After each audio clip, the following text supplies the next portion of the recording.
نحمدہ ونصلی ونسلم علی رسولہ النبی الکریم الامین وعلی آلہ وصحبہ اجمعین۔ معزز ناظرین و سامعین، حضرت امام محمد ابن سیری رحمۃ اللہ علیہ تعالیٰ جو کہ مولا کائنات شیر یزداں کرم اللہ وجہہ الکریم امیر المومنین کے شاگرد تھے، آپ فرمایا کرتے کہ علم ایک دین ہے اور تم دین لینے سے پہلے دیکھ لیا کرو کہ کس سے لے رہے ہو، چونکہ عموماً جو جتنے بھی شیعہ عوام ہیں وہ دین لیتی ہے ممبروں سے، اپنے ذاکروں سے، اور ذاکر تو ماشاءاللہ زمین پہ کھڑے ہی نہیں نہ ہوتے، علم کے نیچے علم کی جھوٹی قسمیں، قرآن کی جھوٹی قسمیں، رب رحمان کی جھوٹی قسمیں، کبھی عرش پہ جا رہے ہیں، کبھی فرش پہ جا رہے ہیں، کبھی مشرق، کبھی مغرب، کبھی شمال، کبھی جنوب، زمین و آسمان کے کلابے ملا ملوک کا گھنٹہ پورا کر کے 70-80 ہزار اور 1 لاکھ 2 لاکھ 1.5 لاکھ جیب میں ڈالا، اور عزتیں علیحدہ، نعرے علیحدہ، جناب والا گاڑی علیحدہ، کھانا پینا علیحدہ، یہ سارا کچھ عوام انہیں دیتی ہے، اور وہ جھوٹ سن کر عوام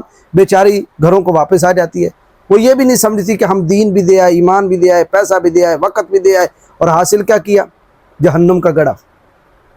ان ذاکرین میں سے جن کا باقاعدہ ٹرینڈ چلا ہے اور جنہوں نے پیسے اویلیبل کرنے ہیں، مقصد پاکستان کے اندر آگ لگتی ہے لگ جائے، پورے بر صغیر کے اندر آگ لگتی ہے لگ جائے، شیعہ و سنی کا فساد ہو جائے، ایک دوسرے کے ساتھ یہ گتھم گتھا ہو جائیں، وہ آگ لگا کے ان کا کام ہے آگ لگانا، جھوٹ بولنا اور چلے جانا۔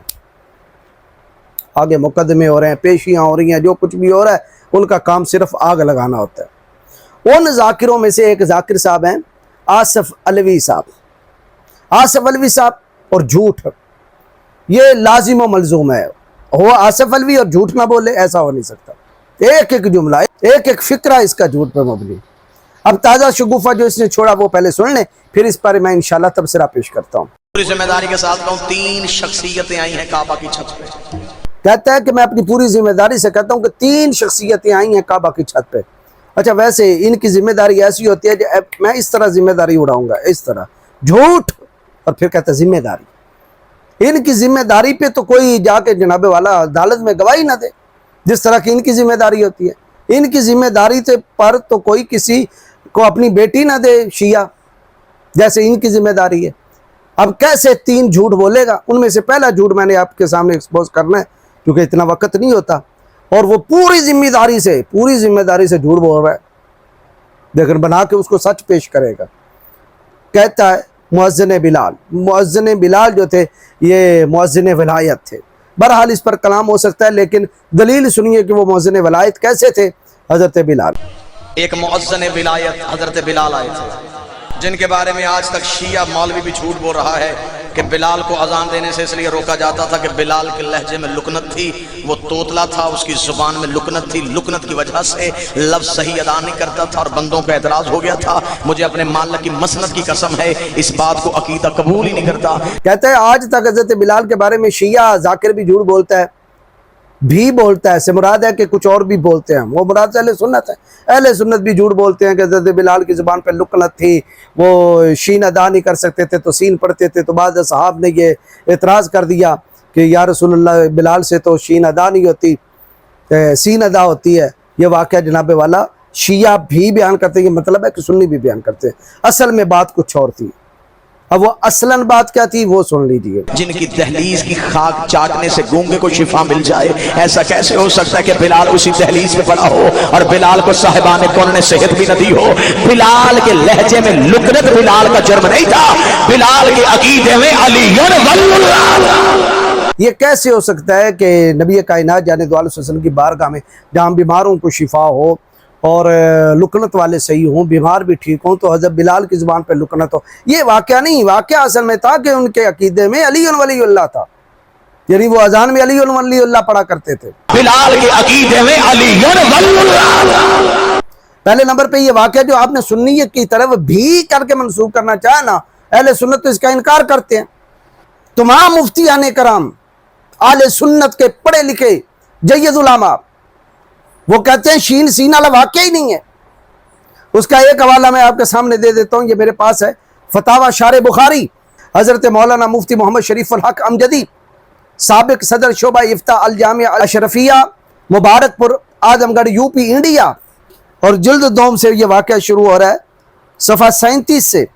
آپ سے یہ پوچھا گیا، پورا ایک مسئلہ ہے کہ حضرت بلال شین سین نہیں پڑھتے تھے، کسی نے فتویٰ پوچھا تو دوسرا مؤذن مقرر کر دیا، کروٹ پر بدلتے رہے، تو اچھا سین و بلال عند اللہ ہے شین، کیا نبی پاک علیہ السلام کی بارگاہ میں جبریل آئے اور عرض کیا جب تک بلال اذان نہیں دے گے صبح نہیں ہو سکتی، کیونکہ بلال کی سین اللہ کے نزدیک شین ہے، وغیرہ وغیرہ، یہ سارا واقعہ لکھا۔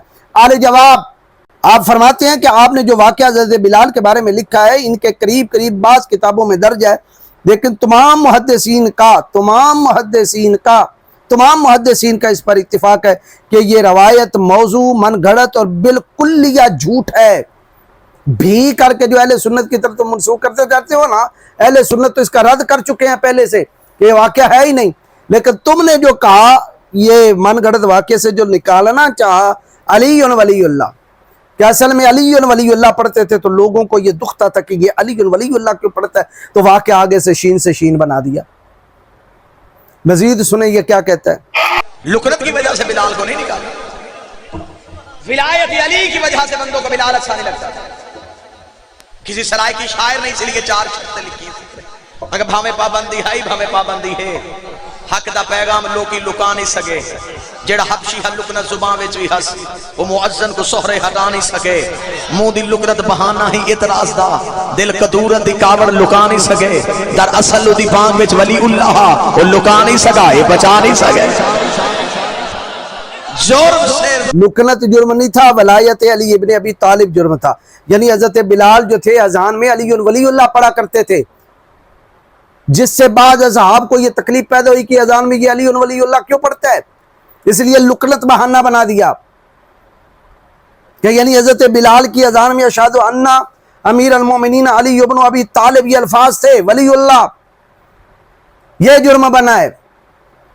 اچھا تو پھر اگر یہ نکالنا علی ولی اللہ کی وجہ سے اذان بدل دینا جرم ہے بقول تمہارے، یعنی اصل اذان بلالی علی ولی اللہ کی تھی، جبکہ میں ابھی دکھاؤں گا آپ کی کتاب الاستبصار سے کہ اصل اذان بلالی کیا ہے،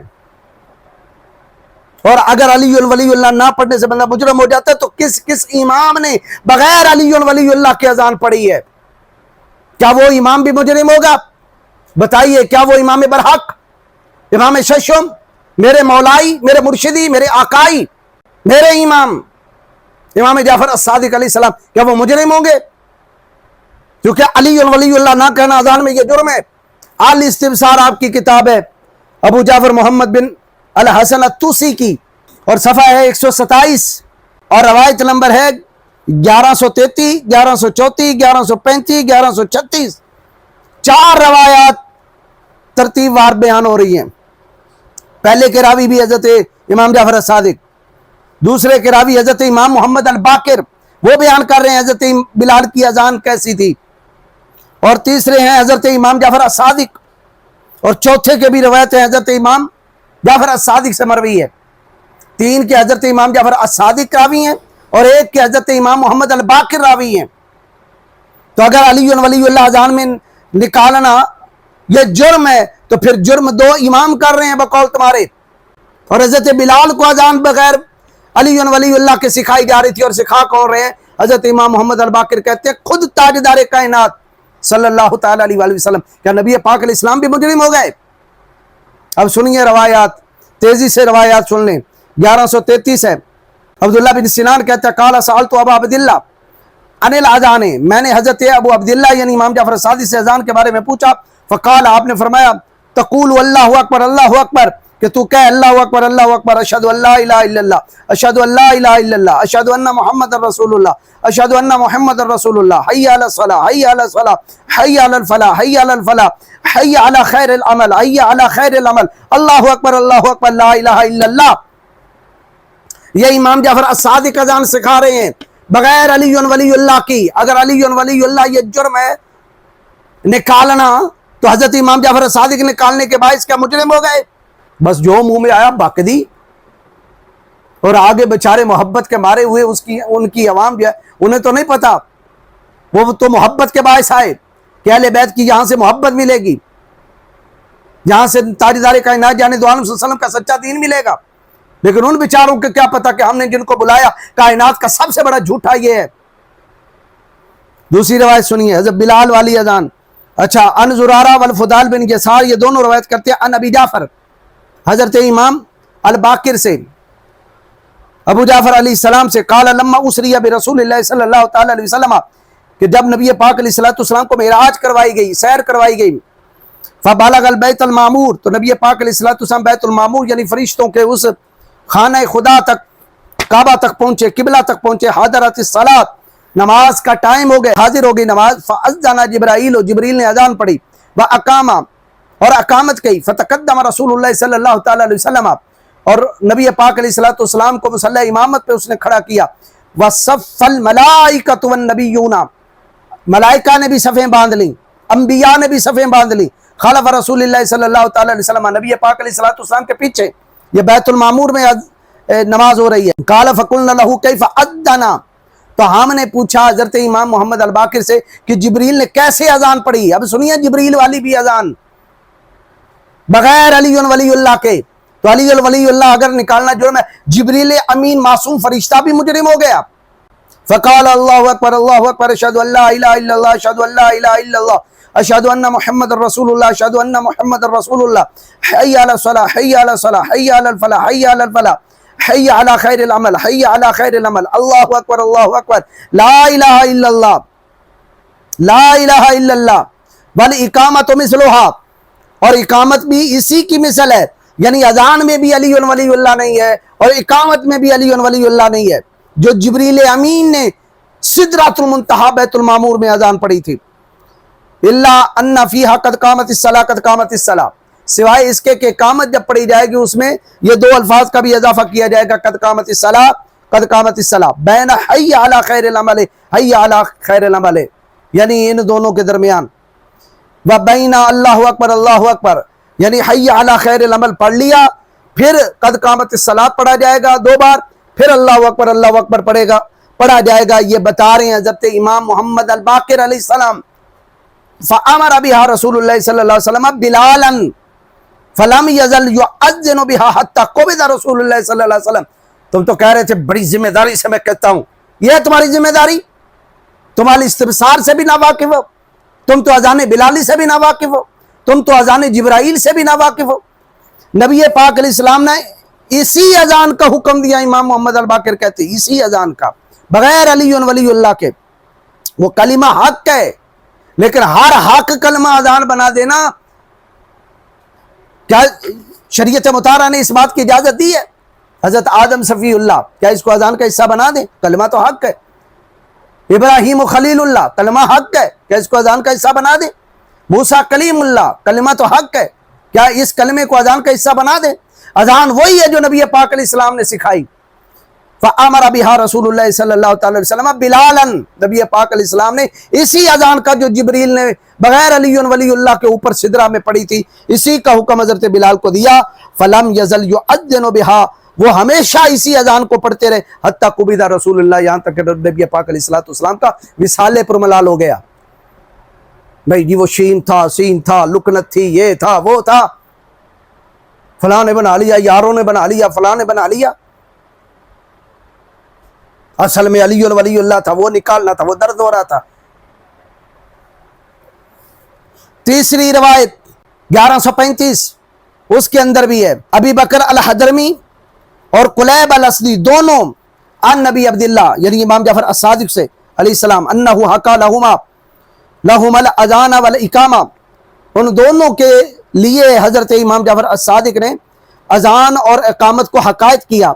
یعنی وہی اذان اللہ اکبر اللہ اکبر اللہ اکبر اللہ اکبر اللہ اکبر اللہ اکبر اشہد ان لا الہ الا اللہ اشہد ان لا الہ الا اللہ اشہد ان محمد رسول اللہ اشہد ان محمد رسول اللہ حی علی الصلاۃ حی علی الصلاۃ حی علی الفلاح حی علی الفلاح حی علی خیر العمل حی علی خیر العمل اللہ اکبر لا الہ الا اللہ والاقامۃ کذالک اقامت میں بھی یہی ہے.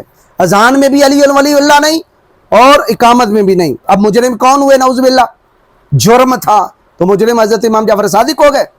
اسی طرح اگلی روایت میں بھی یہی کچھ ہے بلکہ اگلی روایت میں سنیے خود معلی بن خنیس کہتا ہے کہ سمعت ابا عبداللہ یؤذن میں نے حضرت امام جعفر صادق کو خود اذان دیتے ہوئے سنا کہ امام جعفر صادق کیسی اذان پڑھتے تھے. وہ پڑھتے تھے اللہ اکبر اللہ اکبر اللہ اکبر اللہ اکبر، اشہد ان لا الہ الا اللہ اشہد ان لا الہ الا اللہ اشہد ان محمد رسول اللہ اشہد ان محمد رسول اللہ، حی علی الصلاۃ حی علی الصلاۃ حی علی الفلاح حی علی الفلاح حی علی خیر العمل حی علی خیر العمل، حتی فرغ من الاذان وقال فی آخرہ اللہ اکبر لا الہ الا اللہ لا الہ الا اللہ۔ دکھائیے اس میں علی ولی اللہ۔ تمہارے شر سے اللہ تعالیٰ میری قوم کو محفوظ فرمائے، جس طرح تم زمین و آسمان کے کلابے ملاتے ہو، وہ کہتے ہیں میری ذمہ داری، میں پوری ذمہ داری سے یہ ذمہ داری۔ 4 روایتوں کو تم نے ٹھکرا دیا۔ کون راوی؟ حضرت امام محمد باقر اور حضرت امام جعفر الصادق صادق آل محمد۔